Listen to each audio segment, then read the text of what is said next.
Do you like adding pops of color all around your yard like I do? Today we're going to be looking at these hanging plant baskets.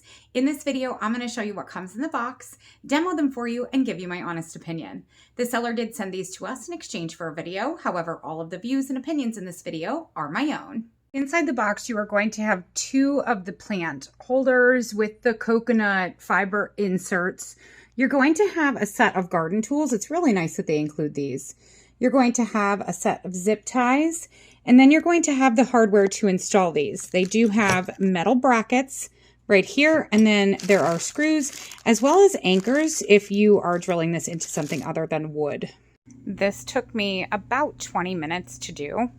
I used 2 brackets and 2 of the long screws that they provided to attach these to the side of our A-frame over the bench. You will need a drill for this part of the project. And obviously, you're also going to need dirt as well as plants. In my opinion, these came out absolutely beautiful. The coconut fiber basket does have good drainage. You can see it dripping here after I watered these for the first time. The brackets were very easy to install, and they do feel quite sturdy.